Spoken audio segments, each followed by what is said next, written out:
Alright, what's up YouTube? This is Zach Swan, aka Vitamin Dread, back here again for one more team building episode.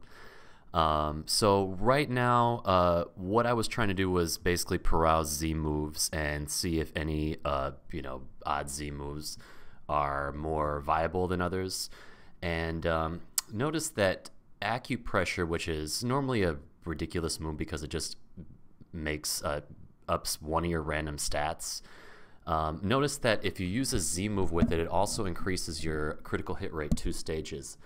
So if you don't know, last generation, the critical hit stages in Pokemon battling were restructured. Basically 3 tiers. On the 3rd tier, every move is a critical hit. Well, Focus Energy raises it 2 tiers, which means that every move is at least 50%. But some moves have an added critical hit stage anyway, like Slash or Shadow Bone or Shadow Punch, things like this. Actually, no, not Shadow Punch, forgive me. But so I basically went and perused the list of people that learn Acupressure, that might have abilities and move pool that would also be able to utilize critical hits. And the only one that I really found was Drapion. So basically, I tried to build a team around ZACKupressure Drapion. But to make it the easiest on myself, I didn't do standard, which is what I've usually been doing. I, for the first time in this generation, actually went into RU and got to poke around a little bit and really learn the metagame a little bit. So I also brought up the Viability Rankings just to give you guys an idea. If you guys aren't used to OU, this is a great resource to use. Basically, your teams need to be able to counter most of these, or all of these mons. Anything from an S rank to especially A down to the B plus range. I tried to make it so my team can really counter anything. After rigorous play testing, hopefully this is going to be a little bit better than some of the teams that I built in standard. But anyway, in regard to ZACKupressure, I just want to bring up Drapion really fast. So Drapion, Poison Dark, will do normal EMZ. It has to be normal Z. And then Sniper for its ability, making all critical hits double instead of times 1.5, which they retooled the critical hits a couple gens ago as well, once they retooled the stages. Now, what I like about Drapion is this. Now, Swords Dance is nice, but rarely do you have a chance to set up Acupressure and Swords Dance, and it leaves you with a lot of coverage that normally you wouldn't get. But this also makes moves like Cross Poison, which it gets stab on, 100% critical hit. So it's better than Poison Jab. Night Slash, again, stab, 100% critical hit. That already is pretty damn good coverage right there. Poison, doing it up for dark types that, or excuse me, that are resistant to Night Slash, fairy types rather. And then just for coverage, you have to have Earthquake on Drapion. It just, there's no other way to do it. Earthquake is so good for poison types that might be able to take a Night Slash.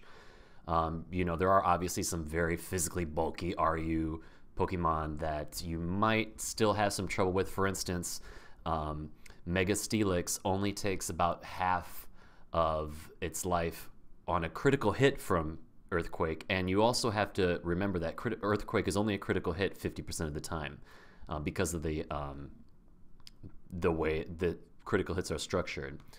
So I'm just going to do hardest hitting for special D, just to make, or for defense, just to make it a little more bulky in defense, and timid. Is necessary to be outspeeding as many things as you can, or excuse me, my bad, jolly. Now, the real problem with this Drapion is, even though it is pretty fast, 317 is base 95 speed is pretty good, especially in RU where a lot of things are not very fast. The real fast stuff is up in the higher tiers. And then the other real fast stuff are in the lower tiers because they're not viable attackers. So there are still some things like Scarf Users and a few other things like Shaman that's going to be faster than you. And so what I wanted to do just to support Drapion the most is use Sticky Web. Now, if you happen to come up with something better than this, I'd be my guest. Sticky Web is extremely common, so you have to worry about rapid spinners and defoggers and things like this. But I initially was going to use Arachnoquid, or Araquanid, I should say, as my Sticky Web user, but I really am going to have trouble if I have Sticky Web on my side of the field too, so I kind of have to use... well, I don't have to, but I want to very much use Mega Blastoise, who is the most viable rapid spinner in RU. So I'm just going to use a Cookie Cutter Blastoise on Smogon. And basically, Blastoise is the best rapid spinner in RU, and maybe one of the best in the game for sure, because it gets a very strong Dark Pulse from strengthened by Mega Launcher. So ghost types that flip into Spin Block really have a hard time taking a Dark Pulse, a very, very strong Dark Pulse. So I'm going to be a defensive spinner, or excuse me, offensive spinner, because my team is generally pretty offensive. Sticky Web teams generally are offensive. Because it's much easier for you to sweep. You've already gotten a means to sweep for a lot of different mons once you've got Sticky Web out there. So I don't want to use Defog. I want to keep Sticky Web out, and Blastoise obviously is going to be reliably doing that. So my Sticky Web user, again, I was going to use Araquanid, and I decided instead, because I already have Blastoise as a solid water type to take water type moves, I need Galvantula. The other reason is because bulky water types really kind of rule the roost. And if you look at the viability rankings, again, just to go back and show you, we've got like Milotic, aside from Mega Blastoise. But there's a few other water types that are like up there. Golisopod. There was, Slowbro and Slowking. Yeah, pretty much bulky waters are a staple on many teams. And so I need something that'll be able to at least handle them. And the problem with Galvantula is that I more tend to use him as a sort of suicide lead. Because if Thunder doesn't miss, what are you going to do as long as you get Sticky Web up there? But I need pretty much him to be my Thunder attacker. And Compound Eyes makes Thunder have a usable accuracy. And then I also get Bug Buzz for things that might switch in, like Espeon, or Thunder obviously will take care of Xatu. So it's really, really reliable Sticky Web sitter. Now that's not to say Araquanid is not. Araquanid is great. It's just my team meshes better with Galvantula. And we'll go a little bit more into how it does. Anyway, I'm going to be a fast special sweeper, Cookie Cutter again. So one thing that I noticed when building the team around Drapion, I just wanted to get the entry hazards out of the way, because one thing I've noticed in RU is entry hazards are very important. Entry hazard control is so important, whether you or how you put your entry hazards out there compared to how you remove yours. And obviously the game very much revolves around Mega Blastoise and things like this. So I also needing a Stealth Rock setter, and also realizing how I'm going to mesh my team with Drapion. You notice that regular Aerodactyl has good synergy offensively with Drapion. Drapion can take care of grass types with cross poison like Shaman and things like this, as long as it's got Sticky Web up. Aerodactyl can revenge kill a lot of things, help again with Fire Fang with steel types, which Drapion would sometimes with some steel types have trouble with. So I decided to use another Life Orb with Unnerve. This is kind of a cookie cutter set, but Aerodactyl in particular on this team does have a little bit of leeway to switch up and use something like Ice Fang instead of Fire Fang or something, but we have to use Stone Edge and Stealth Rock. No room for Roost, unfortunately. I'm going to try and maybe do something a little bit different with Aerodactyl coming up, but yeah, that's really my my set right there. Now, I still, even though Aerodactyl is faster than pretty much anything except for Jolteon, it ties, and Ninjask obviously, which is never ever used. I would like something for maybe as an extra revenge killer, or as something, since I already have a ground immune with Aerodactyl, an extra revenge killer, or what I would actually really like, since my team would normally have trouble with stall, is a Scarf user that knows Trick like Gardevoir. So, and I also need a special attacker because my special attacker is right here. Gardevoir has good coverage. So to have a third one out there with Psyshock and Moonblast, which again basically complete my trio of coverage on the special side, and then I've already got good coverage on the physical side. So I have a lot of leeway with this team right now, actually, but I want to make it as good as possible.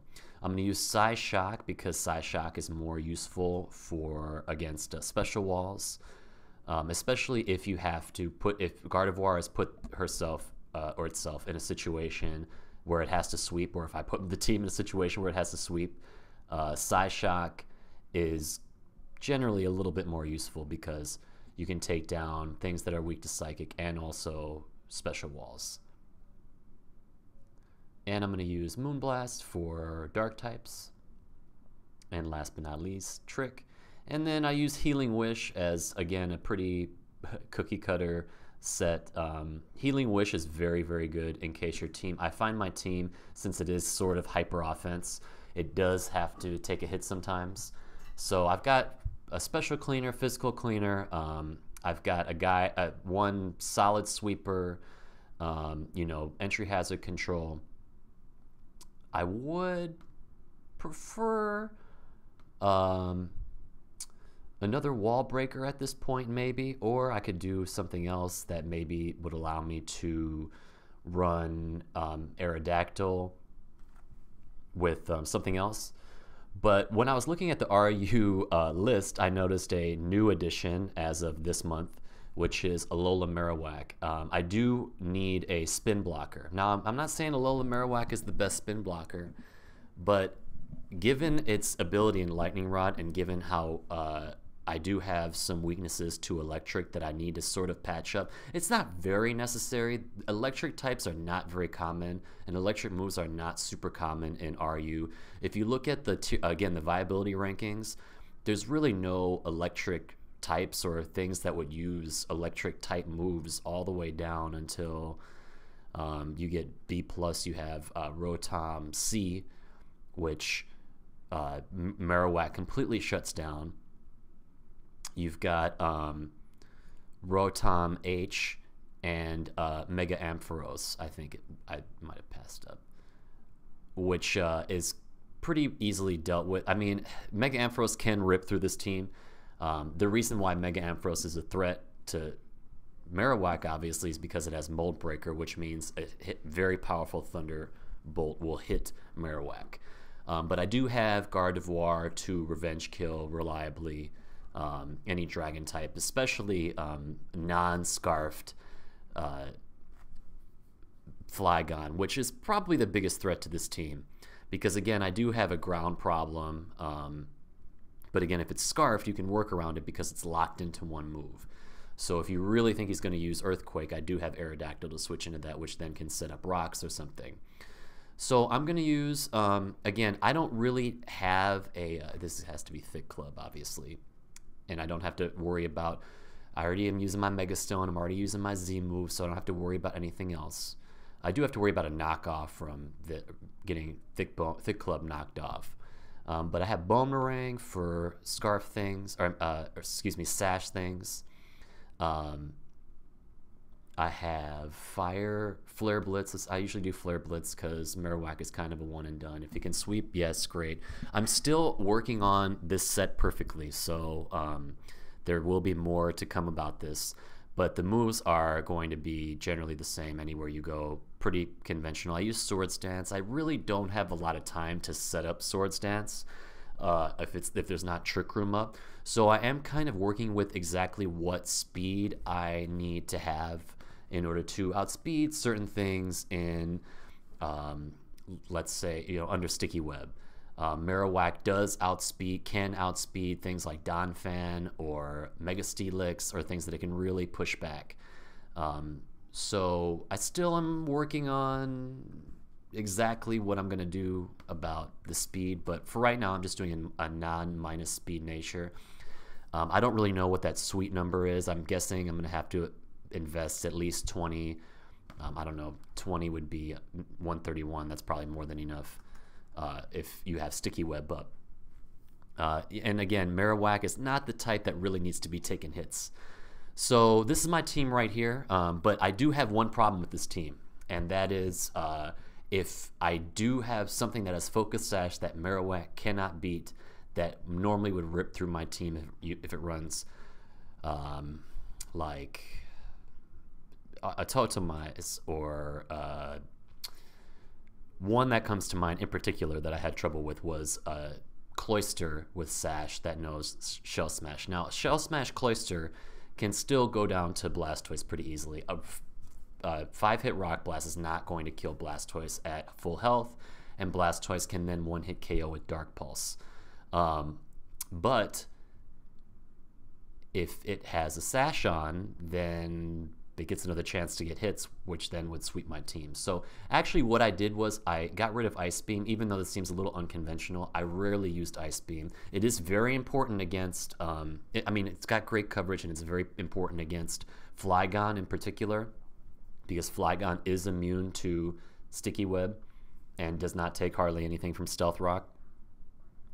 But I did have to, in turn, switch to Aqua Jet, which is much more useful to pick off weakened opponents that might have a Sash, or might have really good entry hazard control. So Stealth Rock is maybe not going to be that effective.